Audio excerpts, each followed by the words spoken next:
Well, it's Black History Month again, and you will see events and lectures and TV programs and various celebrations taking place in your community. But did you know that Black History Month was never designed to be the only time that we study or celebrate Black history or African American history? Contrary to what actor Morgan Freeman thinks, who says he detests Black History Month and he says you're going to relegate my history to just 1 month, let's dispel some of these myths about Black History Month or African American History Month. I'm Michael Imhotep, historian and host of the African History Network show. First of all, white people did not give us Black History Month. What we today call African American History Month or Black History Month started in 1926 as Negro History Week, and it was the second week of February.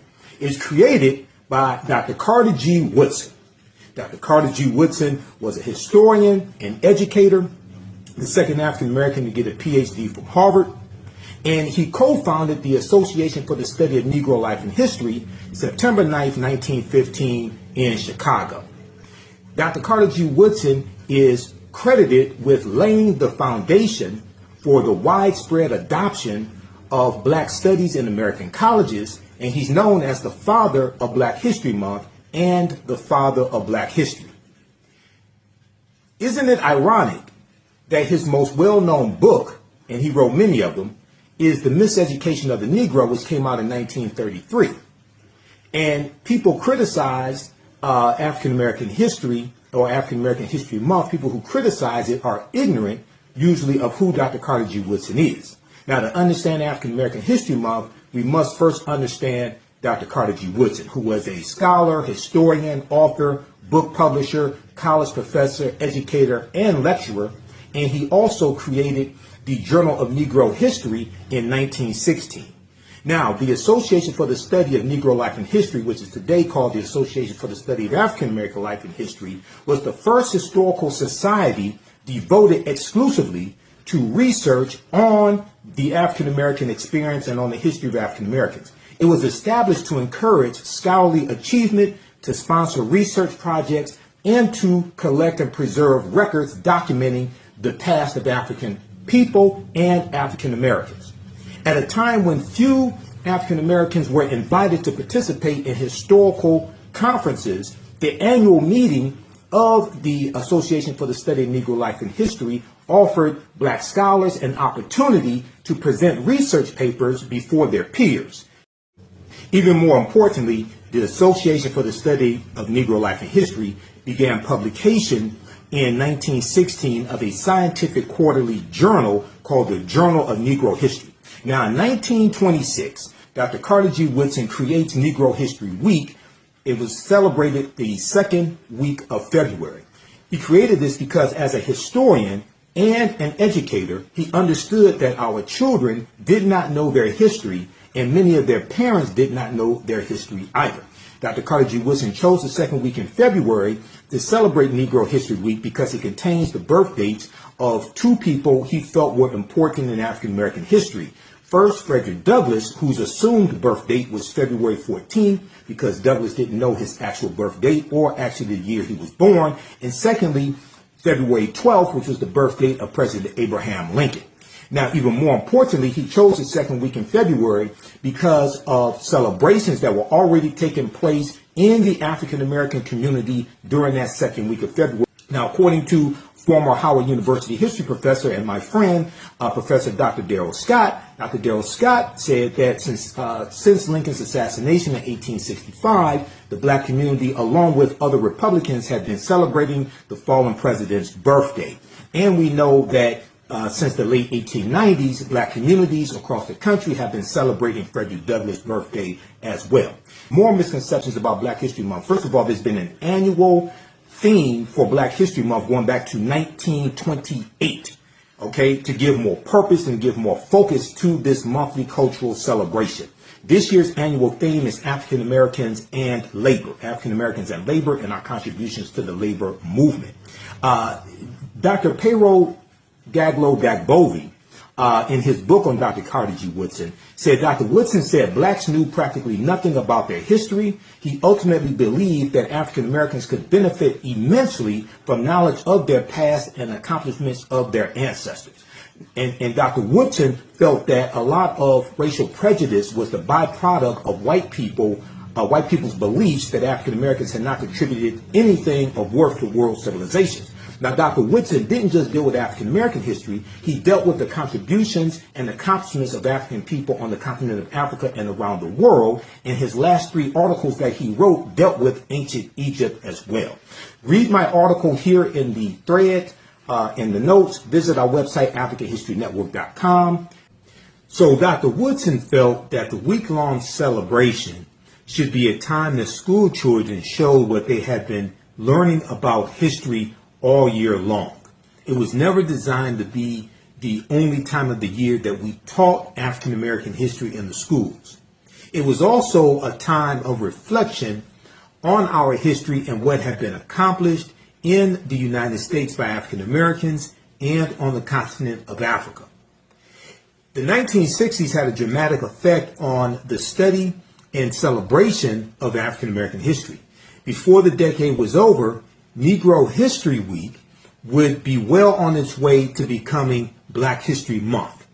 The shift to a month-long celebration began even before Dr. Carter G. Woodson's death in 1950. As early as the 1940s, African Americans in West Virginia, a state where Dr. Woodson often gave lectures, began to celebrate February as Negro History Month. In Chicago, a now forgotten cultural activist, Frederick H. Hammurabi, started celebrating Negro History Month in the mid-1960s. Having taken an African name in the 1930s, Hammurabi used his cultural center, the House of Knowledge, to fuse African consciousness with the study of the African past. By the late 1960s, as young African Americans on college campuses became increasingly conscious of African history and the links to Africa, Black History Month replaced Negro History Week at a quickening pace. Within the Association for the Study of African American Life and History, young intellectuals were part of an awakening that prodded Dr. Woodson's organization to change with the times. They succeeded. In 1976, 50 years after the first celebration, the Association for the Study of African American Life and History used its influence to institutionalize the shifts from a week-long celebration to a month-long celebration, and from Negro History Week to Black History Month. Since the mid-1970s, every American president, Democrat or Republican, has issued a proclamation endorsing the association's annual theme. The first president to do that was President Gerald Ford in 1976. Now, what Dr. Carter G. Woodson would say about the continued celebrations is unknown. Now, you have some people who ask, when is White History Month? And they may say things like, well, other ethnic groups don't have their own monthly cultural celebrations. Well, that's not true. A few of them are Jewish American History Month, which is in May, National Hispanic History Month, which is September 15th to October 15th. Then you also have Hispanic Heritage Month, which is September 15th to October 15th. Irish American History Month is in March, because March 17th is St. Patrick's Day. Asian American and Pacific Islander Heritage Month is also in May. Haitian Heritage Month is in May. Native American History Month is in November. And German American, Polish American Heritage Month is in October. These are just a few of the monthly cultural celebrations that are celebrated throughout America. And each year, the President of the United States does an official proclamation recognizing those monthly cultural celebrations. I don't know if Donald Trump is going to continue doing that in his second term. We know he's cracked down on diversity, equity, and inclusion, and anything dealing with race in the federal government.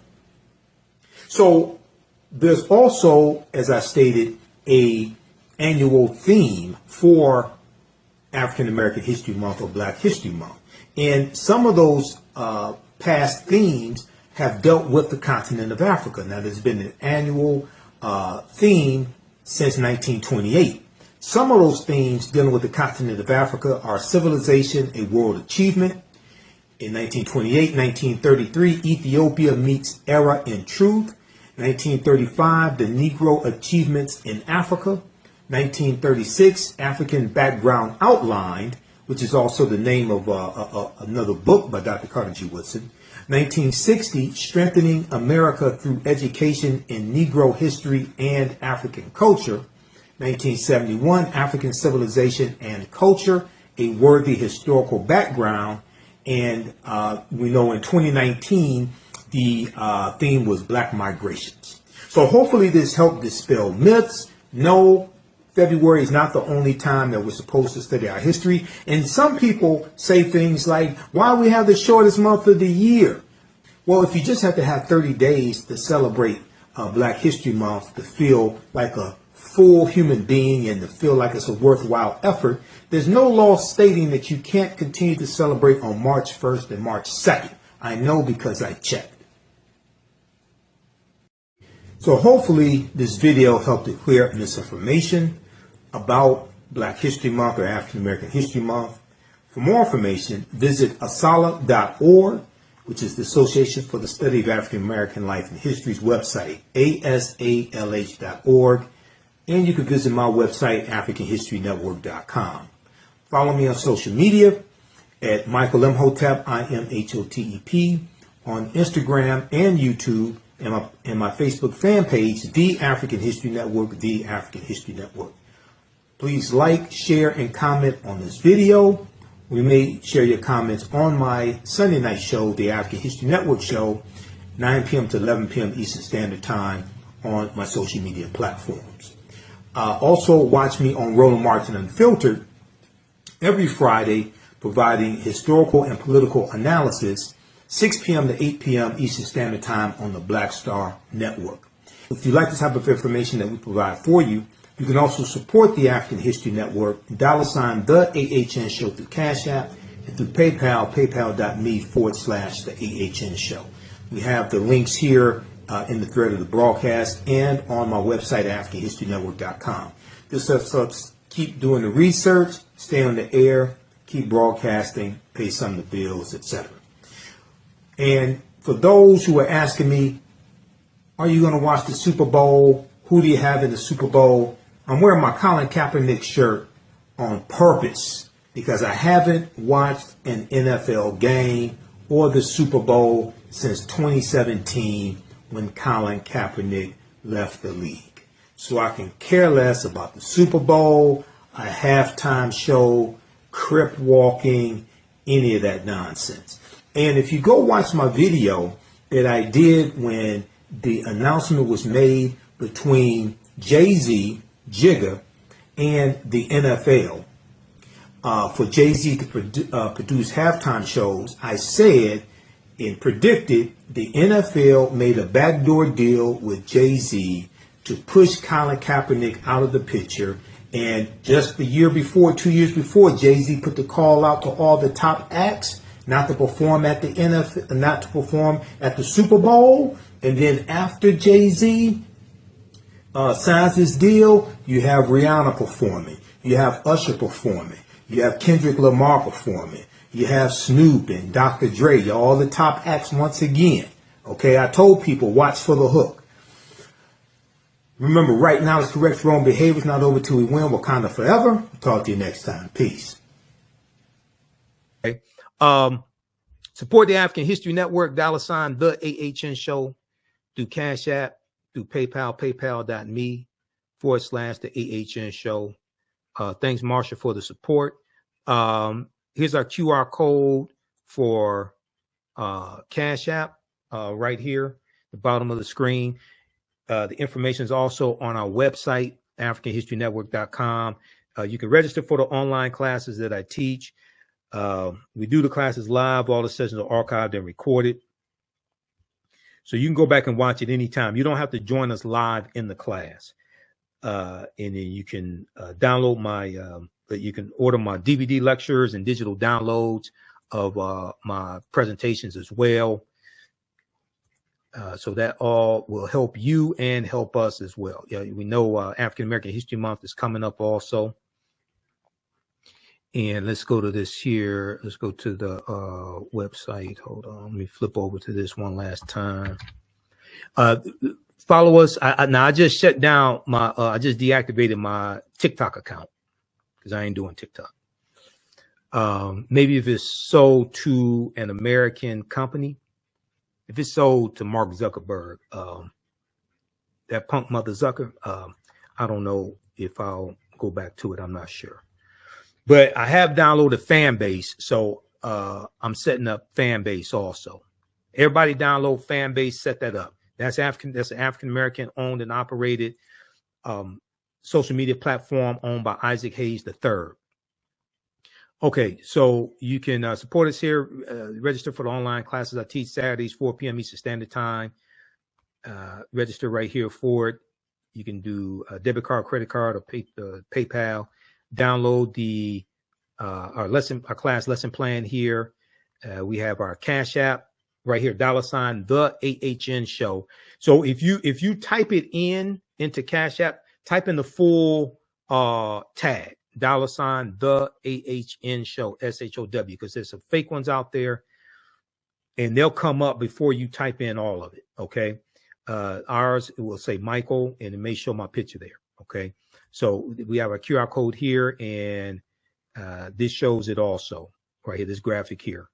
And then paypal.me/the AHN show through PayPal. And I know through PayPal, you can set it up for a recurring contribution if you want to. We definitely appreciate that as well. I can't remember if you can do that, set up for a recurring contribution through Cash App. Okay. All right. Look, we have to get out of here. Hopefully you learned a lot today because this is a lot of work to put all this together. Hopefully you learned a lot today. Remember, at the African History Network, we focus on educating, empowering, and inspiring people of African descent throughout the diaspora and around the world. Because right now it's corrects wrong behavior. It's not over till we win. Wakanda forever. And we'll talk to you next time. And I got to give a shout out to my sisters at Zeta Phi Beta Sorority Incorporated. They just had the 105th Founders Day, January 16th, 2025. They were founded January 16th, 1920, Howard University. And my brothers of Phi Beta Sigma Fraternity Incorporated, we just had our 111th Founders Day, January 9th, 2025. All right. All right. Talk to y'all later. Peace. Remember, right now it's corrects wrong behavior. It's not over till we win. Wakanda forever. And we'll talk to you next time. Peace.